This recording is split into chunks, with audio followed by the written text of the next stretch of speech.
ಹೇ everyone, ಬನ್ನಿ republic day special ಏಡಿ ಗಸಿ ಮಾಡಿಬಿಟ್ಟು ಬರೋದ. ನಮಗಿವತ್ತು ಫ್ರೆಶ್ ಆಗಿ ಕ್ರಾಬ್ ಸಿಕ್ತು. ಅದನ್ನು ತಗೊಂಬಂದು ಫಸ್ಟ್ ಅದನ್ನು ನೀಟಾಗಿ ತೊಳ್ಕೊಬೇಕು. ಅದರಲ್ಲಿ ಏನೆಲ್ಲ ಎಕ್ಸ್ಟ್ರಾ ಇದೆ ಅದನ್ನೆಲ್ಲ ಕ್ಲೀನ್ ಮಾಡಿಬಿಟ್ಟು ತೊಳ್ಕೊಬೇಕು. ಅದಾದಮೇಲೆ ಹೋಲ್ ಪ್ರಾಸೆಸಲ್ಲಿ ನನಗೆ ಟೆನ್ಷನ್ ಆಗೋದು ಈ ಕಾಯಿ ತುರಿಯೋದು. ಸೊ ಕಾಯಿ ತುರಿದು ಇಟ್ಕೊಂಡ್ಬಿಟ್ಟೆ. ಸ್ವಲ್ಪ ಉದ್ದ ಮೆಣಸು, ಒಂಚೂರು ಗಿಡ್ಡ ಮೆಣಸು, ಕೊತ್ತಂಬರಿ, ಜೀರಾ, ಹಾಗೆ ಸ್ವಲ್ಪ ಕಾಳು ಮೆಣಸು, ಒಂದು ಸ್ವಲ್ಪ ಸಾಸಿವೆ, ಆಮೇಲೆ ಹುಳಿ, ಅದನ್ನೆಲ್ಲ ರೆಡಿ ಮಾಡಿ ಇಟ್ಕೊಂಡ್ಬಿಡಿ. ಅದ್ರ ಜೊತೆ ಅನಿಯನ್ನು ಕಟ್ ಮಾಡಿ ಇಟ್ಕೊಂಡಿದ್ದೀನಿ ನಾನು, ಒಂಚೂರು ಮೆತ್ತೆ, ಬೆಳ್ಳುಳ್ಳಿ. ಫಸ್ಟು ಕಡಾಯಿಗೆ ಎಣ್ಣೆ ಹಾಕಿಬಿಟ್ಟು ಕೊತ್ತಂಬರಿ, ಜೀರಿಗೆ, ಅದಾದಮೇಲೆ ನಿಮ್ಮದು ಮೆಂತ್ಯ ಏನಿದೆ, ಕಾಳು ಮೆಣಸು, ಅದನ್ನೆಲ್ಲ ಚೆನ್ನಾಗಿ ಹುರ್ಕೋಬೇಕು. ಅದು ಆದಮೇಲೆ ಎಣ್ಣೆ ಹಾಕದೆ ನಾವು ಮೆಣಸನ್ನ ಹುರ್ಕೊಂಡು ಇದೆಲ್ಲಾನು ಈರುಳ್ಳಿ, ಬೆಳ್ಳುಳ್ಳಿ, ಅರಿಶಿನ ಪುಡಿ ಜೊತೆ ಮಿಕ್ಸ್ ಮಾಡಿ ಮಸಾಲ ಮಾಡ್ಕೋಬೇಕು.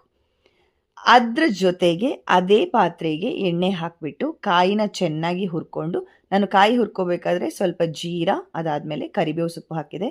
ಗ್ರೈಂಡ್ ಮಾಡೋಕ್ಕಿಂತ ಮುಂಚೆ ಒಂಚೂರು ಶುಂಠಿನೂ ಹಾಕ್ಕೋಬೇಕು.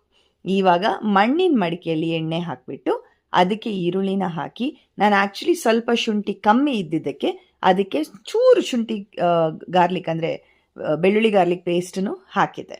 ಅದಾದಮೇಲೆ ಟೊಮ್ಯಾಟೊ, ಒಂದೆರಡು ಚಿಲ್ಲಿ ಹಾಕಿಬಿಟ್ಟು ಕ್ಲೀನ್ ಮಾಡಿಟ್ಕೊಂಡಿರೋಂತಹ ಕ್ರ್ಯಾಬ್ನ ಹಾಕಬೇಕು.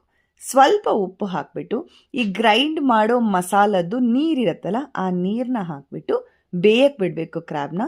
ತುಂಬ ನೀರು ಹಾಕಬೇಕು ಅಂತೆಲ್ಲ, ಸುಕ್ಕ ಮಾಡಬೇಕಾದ್ರೆ ನೀರು ಹಾಕೋ ಅಗತ್ಯನೇ ಇಲ್ಲ. ಬಟ್ ನಾನು ಸ್ವಲ್ಪ ಗಸಿ ಮಾಡೋದ್ರಿಂದ ನೀರು ಹಾಕಿದ್ದೆ.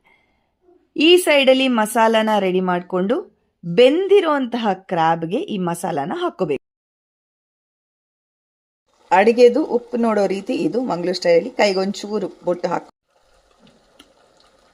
ಇದೆ ಮಸಾಲ ಹಾಕಿ ಅದನ್ನು ನೀಟಾಗಿ ಮಿಕ್ಸ್ ಮಾಡಿದ್ಮೇಲೆ, ಅದು ಕುದಿದ್ಮೇಲೆ ಅದಕ್ಕೆ ಆಲ್ರೆಡಿ ಹುರಿದಿಟ್ಕೊಂಡಿರೋ ತೆಂಗಿನಕಾಯಿನ ಹಾಕಿಬಿಟ್ಟು ಕೊತ್ತಂಬರಿ ಸೊಪ್ಪನ್ನ ಹಾಕಿದ್ರೆ ಬಿಸಿ ಬಿಸಿಯಾಗಿರೋಂತಹ ಯಮ್ಮಿ ಕ್ರ್ಯಾಬ್ ಗಸಿ, ಕ್ರ್ಯಾಬ್ ಮಸಾಲ ಏನಂತೀರೋ ರೆಡಿ.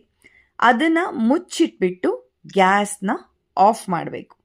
ಒಂದೇ ಒಂದು ತಿಳ್ಕೊಳ್ಳಿ, ಮಣ್ಣಿನ ಮಡಿಕೆಯಿಂದ ಮಾಡಿರೋವಾಗ ಗ್ಯಾಸ್ ಆಫ್ ಆದಮೇಲೂ ಅದು ಬಿಸಿ ಇರುತ್ತೆ, ಕುದಿತಾ ಇರುತ್ತೆ. ದಯವಿಟ್ಟು ಗ್ಯಾಸ್ ಮೇಲೆ ಬಿಡಬೇಡಿ, ಅದನ್ನು ಸೈಡಲ್ಲಿ ಇಟ್ಕೊಳ್ಳಿ. ಯಾಕಂದರೆ ತಳ ಹಿಡಿಯೋ ಆಲ್ ಚಾನ್ಸಸ್ ಇರುತ್ತೆ.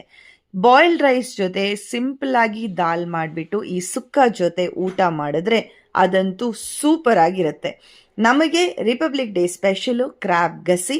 ನೀವು ಟ್ರೈ ಮಾಡಿ ಹೇಗೆ ಬರುತ್ತೆ ಅಂತ ಹೇಳಿ. ನಿಮಗೆ ವಿಡಿಯೋ ಇಷ್ಟ ಆದರೆ ದಯವಿಟ್ಟು ಸಬ್ಸ್ಕ್ರೈಬ್ ಮಾಡಿ. ಬಾಯ್.